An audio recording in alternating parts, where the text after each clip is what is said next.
watching video stream.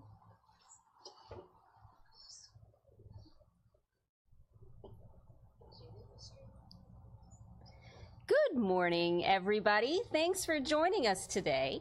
We are starting a new program called the Healership Path. And on the Healership Path, thanks for joining us today. Hang on just a minute. We're having a technical difficulty. Hang on. There we go. There we go. Perfect. So we're starting, Irma Francis and I are starting a new program called the Healership Path.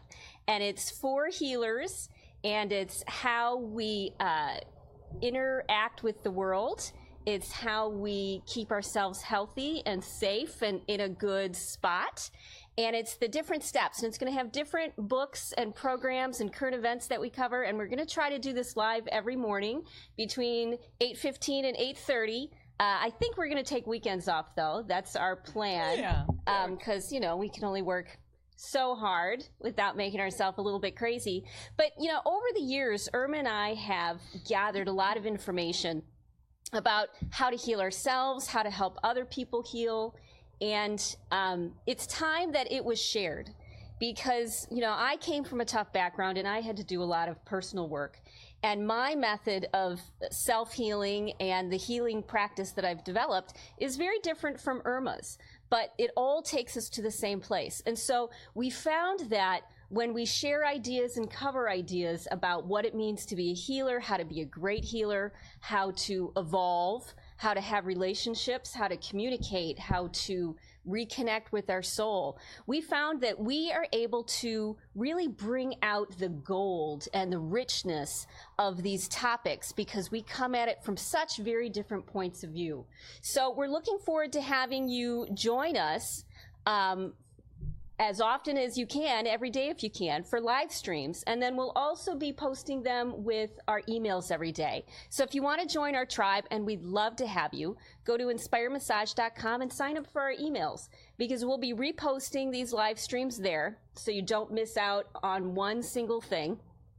And we will be sharing everything to bring us all forward, because, you know, we're all only one epiphany away from changing the world, from making the world a little bit happier and more peaceful. So with that intro, let me give a little intro to my partner here, Irma Francis. Irma Francis is a spiritual coach, and she helps people reclaim the parts of their soul that they have disconnected from. She helps them evolve into the women that we're meant to be and the healers we're meant to be. And so I'm so happy she's going to be joining me for this next ride. Hopefully it'll last for years and years and years. We already have plans for hair and makeup people and and getting this all, you know, on a grand scale in order to really create a movement that helps people really make a positive difference in the world. Because I know as healers, I felt that I was so different, and I thought that nobody could understand where I was coming from, and I felt very, very alone. And so I had to learn how to heal myself, going through the trenches and trying things out and experimenting, and it was a lot harder than it ever needed to be. And I'm sure the same thing was true for Irma, you know, and we believe that it doesn't have to be so hard. And so we're here to come together as a community and help all of us really evolve into the magnificent women that we are. So Irma, it's your turn. Well, good morning and welcome to the Healership Path. I think this is going to be such a wonderful experience doing this every morning and doing it live. I think one of the things that Rita and I do best, we do have many gifts, but one of them is being organic and being spontaneous. So none of this is planned. I just walked in the door, Rita had the lights on and the mics going and got the live streaming going, and here we are. Mm-hmm. I just got out of bed an hour ago. Mm-hmm. So I think that's part of the beauty of doing this live is being organic and spontaneous. And as Rita said, we have our different approaches. And again, I think that's one of the beautiful things about this partnership and what we're doing together is our differences and our approaches, and I think we really complement each other in that. So what I am envisioning about the Healership Path is it's not so much adding anything, really. It's letting go of whatever isn't your highest, truest self. And that, to me, is really what healing is. And I think so much in our society, what we do is, it's like it's never enough. It's, one more class, one more this, right. One more that. Mm-hmm.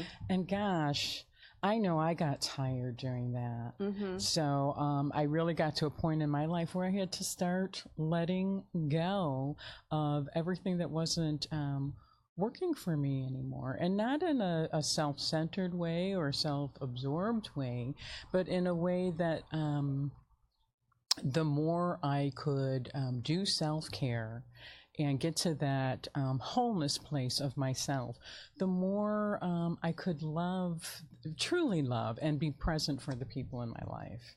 So that's what I'm hoping to offer my part on this Healership Path. You've got a beautiful voice at 8:30 in the morning. Yeah, it's very low, raspy, and melodic, yeah. and oh, good! What a wonderful way to start my day. So, okay, Irma, what got you started, or when did you start the Healership Path? I mean, just for you, sure. As an overall, what is the Healership Path? And so was there like a date? I know for me, mm-hmm. I know there was a very definitive time in my life when, I'd been working towards it, but mm-hmm. then I hit a line and I said, okay, this is really when I started my work. Well, yes, absolutely. And I definitely have a date, and it was the date where I said inside of myself, because what I had done, I mean, I did have an awakening at a really young age, so I knew I had the soul awareness.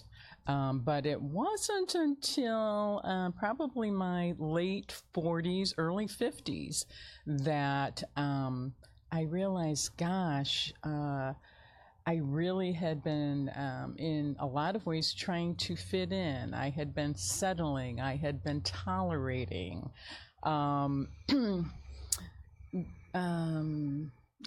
giving up pieces of myself along the way, but not completely. Kind of like the phoenix that rises up from the ashes. Okay. I knew at some point that I was going to return to live fully in that soul awareness that I woke up to at a young age. So my moment of getting on that path was late 40s, early 50s, where I said, enough's enough. And that's a real common age for a lot of women, where we start, we've had enough, we've hit our line, we're ready to open up a new chapter. Yeah. And what I really picked out from what you said was that you always knew somewhere in your head that there was something bigger going on, that mm-hmm. Mm-hmm. You would reach the goal that you wanted to reach. Mm-hmm. And that was kind of the difference that I had in me too. And I attribute it to the fact that, things were kind of rough when I was a kid, and I won't necessarily go into the details right now, but I knew there had to be something better, because if this was all my life was going to be, then right. Oh my goodness. Are you kidding me? Right. Is this how I want to live? Right. I mean, it was almost like a survival mechanism. Like I had to believe there was something different and there was something better, because otherwise, why bother? I was so uncomfortable. I was so unhappy inside of myself, physically and mentally and emotionally, for a long time, that if this was all there is, then I'd be ready to give up now. And so there was some survivor spirit in me that said, there's got to be something better, and I'm going to figure it out, because I can't stay here. So, I tell people that I'm about 10 years ahead of the curve because of the stuff that I went through as a kid. So my big epiphany was when I hit 30, because at that point in time I had IBS. I woke up every morning. I was angry. I had this, I was recently married. I just had a house, and I was so mad, and I had no reason to be mad. And it took me until about noon every day to feel better. And I didn't know why. There was no reason for me to be upset. Yeah. And I knew if I didn't figure it out, then I would destroy and sabotage everything that I'd worked so hard to create. Mm. And so that was a turning point for me, where I said, the next 30 years have got to be better than the first 30 years. They have to be, and I'm going to make sure that they are. And so that's when I really dove into shamanism and Native American cultural traditions, and learning about the body-mind, and Asian medicine, and the psychology of how we think, and our nervous system, and that craving, that need to shift my reality is what just kept driving me forward to make those changes. Yeah. And because I felt like I was all alone, because I felt there wasn't anybody there, I just had to start walking. And the beautiful thing about it all is that I learned the lessons that everything is temporary, that you need to walk towards your fears, not away from them, and that we are so much more resilient than we ever thought, and so much more supported by the universe than we could have ever imagined, and by people. People are more forgiving than we ever imagined. They're more flexible, and we all have the ability to shift and change. Yeah. We all have the ability for our nervous system and our brain and our reality to take a hard left turn at any time. Right. And so that gave me so much hope that you're always just so close to everything that you wanted. So, that's where I came from. Yeah, wow. It's interesting what you said about learning that everything is temporary. But what I find really intriguing about that is that awareness that you had, and that willingness to see that everything in the external, in the material, is temporary, but what's not temporary, what's eternal, is what pushed you forward. Yes. Right. Now you have a term for that, right? You call it the authentic self? I actually call it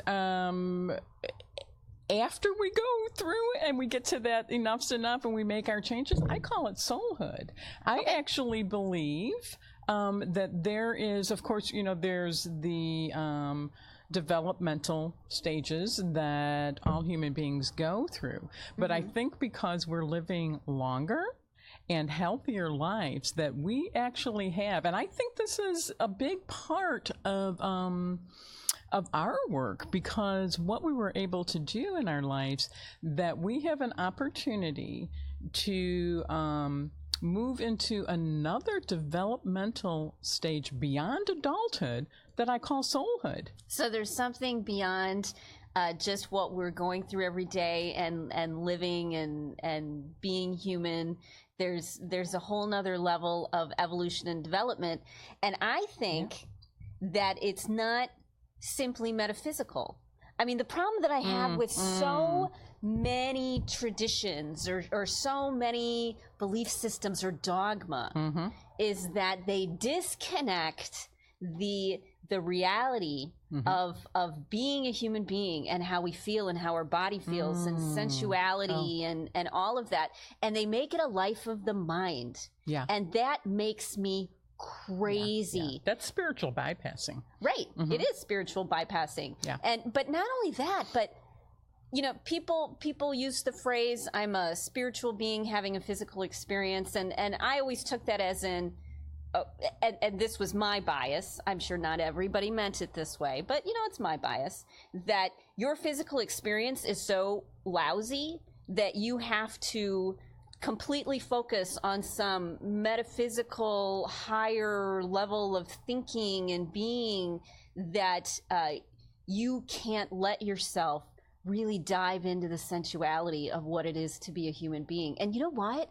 I wouldn't throw that away for the world. Oh my God, no. Oh my gosh. No. What would you think of if that, instead of we're a spiritual being, how did you just put it? A spiritual being having physical experiences, right? You've heard that before, yes. Right? How would you feel if you heard this? We're spiritual beings having a psychological experience.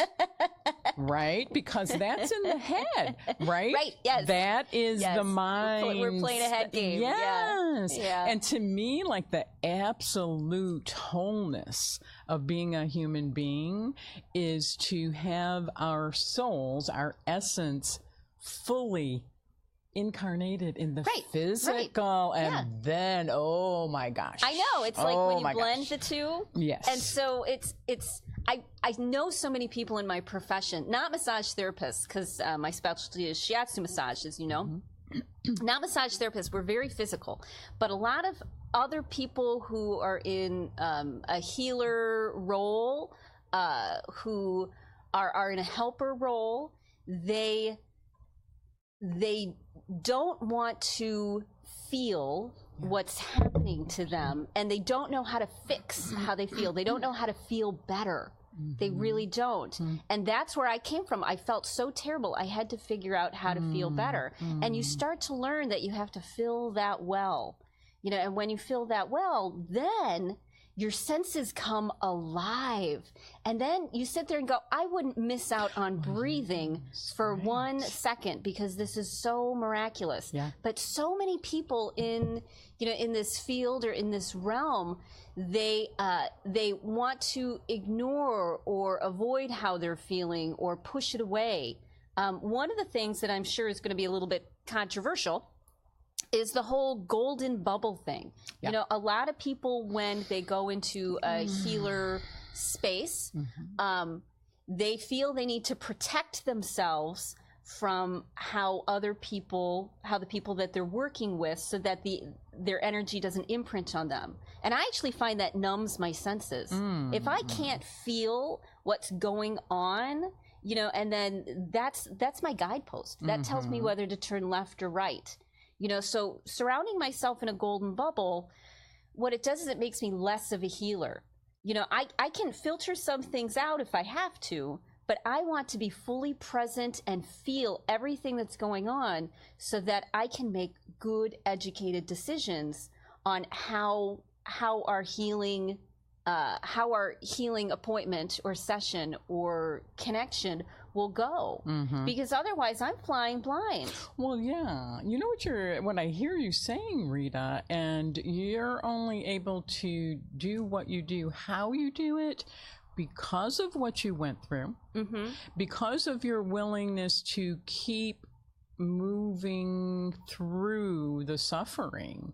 What you did during that time and on your journey, you were loving yourself, right?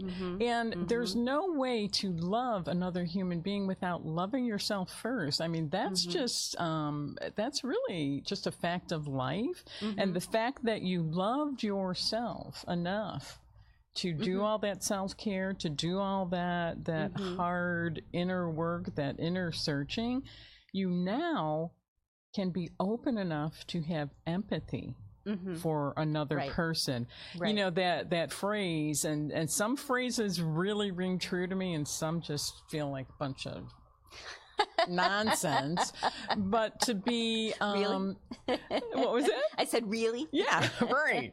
To be so spiritually high that you're of no earthly good. Right. You know, that's, I mean, how can you help anybody if you have no idea what they're going through? No, you can't. So people sometimes accuse me of enjoying suffering, which is, I really hate suffering. Being somebody who's so physical, somebody who's so sensory based, I hate suffering with a passion.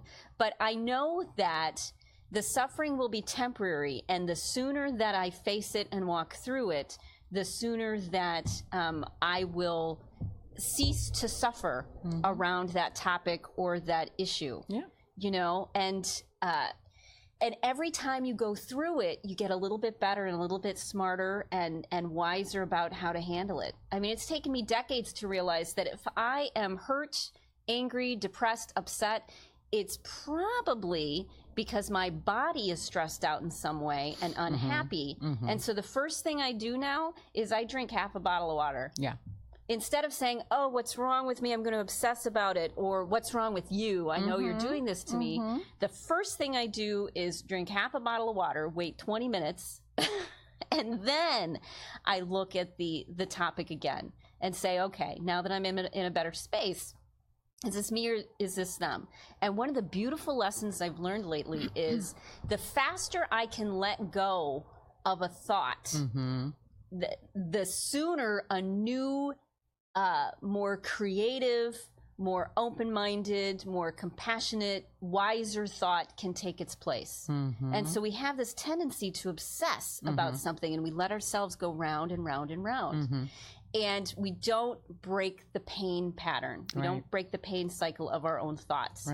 And when we let ourselves do that, when we take that breath, when we stop our thoughts, when we focus on, you know, let's say a pulsing blue star or a song that we're listening to, it allows the next thought to come in. The more healing, the more compassionate, the kinder, as Marianne Williamson would say, the miracle.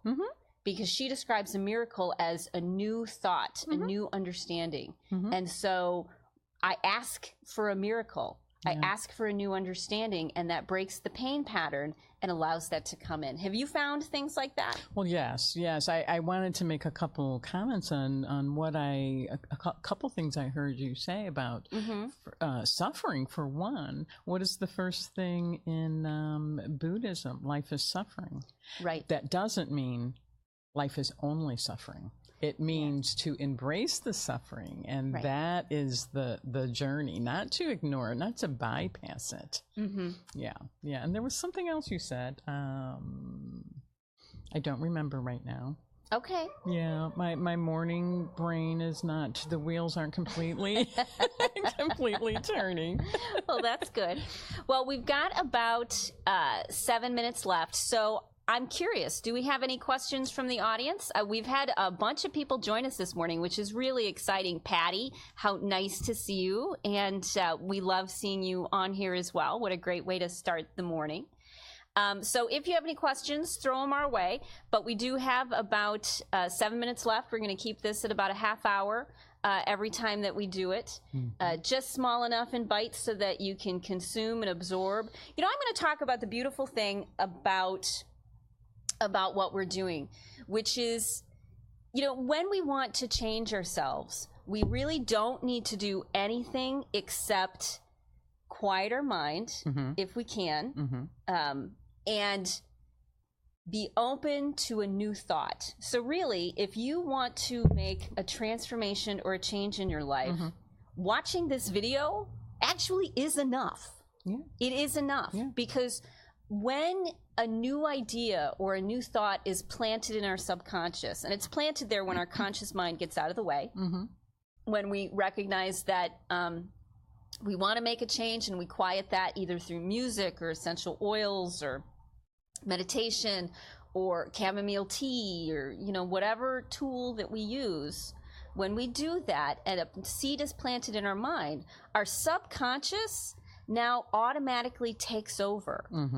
We've given it a program, and now it filters things out in the world around us, picks out the things which will either validate or negate whatever the thought is, and it starts gathering information.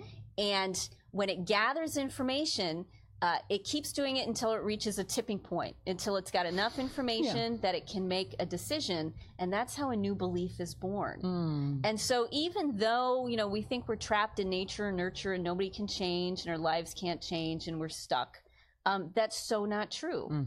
In fact, the first step, the most important step, is to get exposed, expose yourself to new information. And when you do that, your whole world changes. So, I mean, the beautiful thing about this is that people just need to show up. You don't have to work. You don't have to try. You don't have to make a big effort. You don't have to do any of that. You just need to show up. Hey, Deb's got something. Before you go, please repeat what Irma will be doing at Inside. Thanks. Oh, what are you going to be doing at Inside? Well, this is a big part of what I'm going to be doing at Inside is working in partnership with Rita on the Healership Path. So I am a spiritual mentor and also a holistic life coach. So those services, of course, will be available to anybody who would like to tune into that. There is something, and thank you for that question. There is something now that I remembered in when you were talking about beliefs and thoughts. For me, it's a matter of energetically kind of dropping from the thoughts, letting the thoughts go just temporarily and dropping into the heart. Because for me, in my life, I have found that my heart is the best guide. My thoughts sometimes can lie to me. My heart never lies to me, ever, ever, ever. So that's a really important piece for me is that. That's how you break your pain pattern at the time, or your obsessive thinking when you need to. Well, you yes. drop into your I drop into your my space. heart, and not only that, also from my life experience, understanding that there is that monkey mind, which it's a word, it's a phrase, it's something we created, but that monkey mind is like maybe the logical mind, the conditioned mind. I would call it the thinking mind. Mm-hmm. And what I have found out in my evolving through life is getting to this place where I can let the thinking mind go. Mm-hmm. And know that my working mind, what I need to know when I need to know it, will activate itself. Will happen. So it brings me a lot of peace. You give yourself permission to quiet your mind because you know you're not going to get any answers in the space that you're in. Not from the conditioned mind that's been programmed with tons and tons of information. Right. So it's almost like at some point moving from a place of believing into knowing. Mm-hmm. Yeah. So it's not that you're not going to be able to figure it out. That it's going to take something that's a little bit bigger than you. Yes, and I trust that. It's the same thing for me. Yeah. My trust is that things are more complex than I will ever understand. So I can't worry about it because I know I'll never be able to figure it out. And that's the story that I give myself in order to drop the thought process. Mm-hmm. And then if I have a hard time, because I notice myself focusing on the same thoughts or the same, well, they did this or they did that, and I can't believe they're like this. And I mean, we all have that. Mm-hmm. When I find myself doing that, then I go to my senses. So for me, I go to what my skin feels like. I go to how, if I'm laying in bed, how the sheets feel, the sounds that I'm listening to. I go into my senses and I put my focus there. So it's like a distraction. Yeah. I use something to distract myself, and the faster I allow myself to do that, then the faster a new thought, a new, more complete thought is able to enter my mind. Yeah. So the faster I let myself stop, then the faster I'm able to go to the next stage or the next step in the process. And sometimes, you have to have 100 new thoughts because it is a process. Mm-hmm. I'm here, I need to get here, and so I need to stop thinking here, and have the new thoughts, each one coming in, taking me a step at a time to the open-minded place of peace within myself that I like to be in. Yeah. I love that we have our different approaches. I love that you are so connected to the physical being and to the senses. I absolutely love that. That's such an important piece that I feel is missing in the healership path. We could talk about this all day long, but we really have to totally wrap up. But we will be back tomorrow morning and Friday morning. We're going to give this a shot.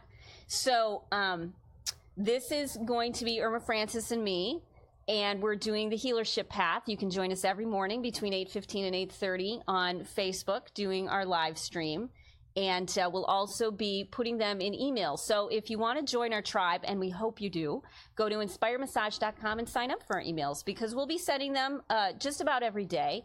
And you'll get some commentary as well as the videos and stories, because you know what? We really have to come together as people who are sensitive, who are loving, who are compassionate, who desperately need a more peaceful world to live in, because otherwise we'll go insane. We need to come together and really help each other towards that path. So I am so glad you joined us today. And this is Irma Francis, and this is me. Do you have anything else you'd like to say? Just have a wonderful, peaceful, full day. Thank you, everybody. Bye. Bye.